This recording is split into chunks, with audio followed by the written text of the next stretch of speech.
Pour voir en Afrique, là, pour rester au pouvoir, tu as deux solutions. C'est si tu veux demeurer au pouvoir, tu as deux solutions. Soit tu t'imposes en tant que révolutionnaire, un peu comme ce que Kadhafi a fait là. Ou soit tu t'imposes en tant que poltron. Tu t'imposes en tant que poltron, genre ce que les Denis Sassou Nguesso sont en train de faire là. Voilà.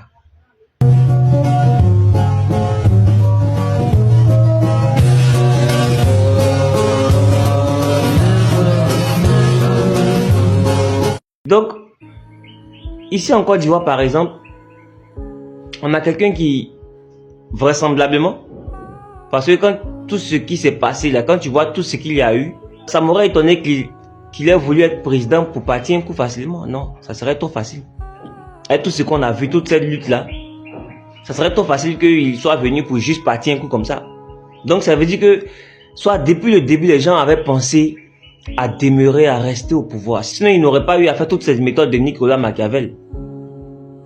Pour rester là où ils sont.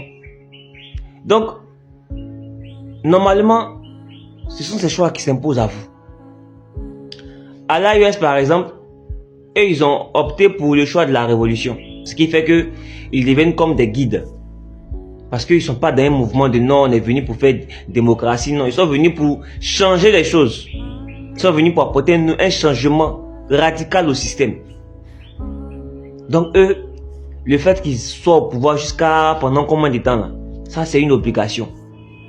Quand ils vont finir de faire ce qu'ils doivent faire là, en ce moment ils pourront maintenant donner le pouvoir, même si Ibé n'est plus là, même si les gars de tout cas ne sont plus là, cette même lutte doit demeurer de génération en génération. C'est-à-dire qu'on ne peut pas venir faire une lutte comme ça et puis demain, des gens, de nouvelles personnes vont revenir nous remettre encore dans les mêmes problèmes là. Donc cette lutte là, de génération en génération, un peu comme on voit au Ghana où les présidents africains en question, eux se relaient. Il y a un respect de la constitution. Donc, c'est dans ce processus que les gens de l'AES sont.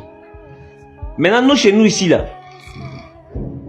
quelle est l'option que les gens ont opté pour pouvoir demeurer au pouvoir? Quelle est leur option? Quel est le choix qu'ils ont opté? Parce que moi, je ne peux pas comprendre que les gens ont payé des armes, ont acheté des armes pour soi-disant se protéger ou soit pour protéger le pouvoir. Il a dit ici pour une grande Côte d'Ivoire. Ça signifie que pour être un grand pays, il faut avoir ta propre monnaie. Ça c'est la base. Il faut gérer tes propres richesses, il faut gérer tes propres ressources, ça c'est la base. Il faut faire des partenariats gagnant-gagnant. Ou soit en même temps tu gagnes plus qu'eux. Ça c'est la base. Il faudra avoir une armée très forte. Nucléaire même si possible. Ça c'est la base. Une grande Côte d'Ivoire, c'est voir son pays être développé à tous les niveaux, c'est pas seulement Abidjan. Ça c'est la base. Sauf que pour réussir cela là, tu es obligé forcément de récupérer tout. Tu es obligé de tout récupérer. Et si tu veux demeurer au pouvoir, c'est la solution la plus facile. Érige-toi en révolutionnaire. Ça y est, deviens révolutionnaire. Change l'image que les gens ont de toi. Si tu veux avoir le soutien de tout le monde là, pas qu'au départ on sera réticent à l'idée de te suivre parce que bon, souvent tu vois, tu fais vote face souvent. Donc érige-toi en révolutionnaire. Dis à partir d'aujourd'hui, la CE et la SODECI là, on met fin à ça.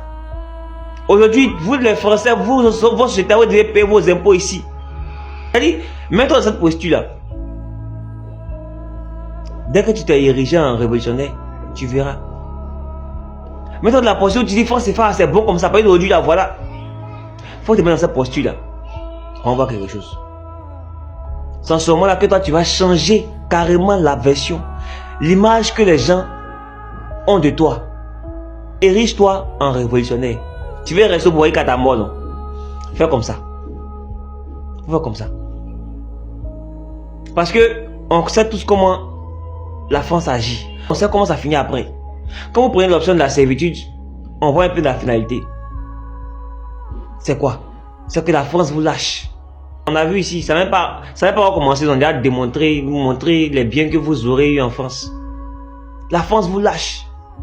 Quand ils n'ont plus besoin de vous, ils vous lâchent. C'est ce qu'on a vu avec François Bozizé. On a vu avec beaucoup de présidents africains. On a vu beaucoup avec des gens qui ont laissé tomber parce que les gens, un peu comme les chaussettes là. Donc à la base, si vous voulez vraiment demeurer au pouvoir, rester vraiment au pouvoir, redorer votre image, C'est la solution que vous devez prendre. C'est la seule chose. Sinon, continuez à aider les autres, à être une nous là. Ça n'a aucun sens. Ce n'est pas la solution. Donc dites à vos hommes là, vos gens, vos militaires là, dites-leur que vous préparez une révolution. Hein? Comme ça, et tous là, ils vont s'aligner à ça. Nous aussi, la population va se tenir prêt. Parce que on ne peut pas comprendre que là, ils sont en train de faire ce qu'ils sont en train de faire. Et puis nous, on est assis là. Ou bien on n'est pas concerné par ça aussi. Franc-maçonnerie, les gens, on a prêté serment là-bas, ou bien c'est quoi? De défendre les intérêts de la France. Hein? Donc, changez la posture, changez la posture. Changez la posture, vous aurez su avec tout le monde. C'est la solution qu'elle a en fait. Parce que là où on est là, on est dans un mouvement géopolitique où les choses doivent vraiment changer en faveur de l'Afrique. On est dans le temps du Verseau.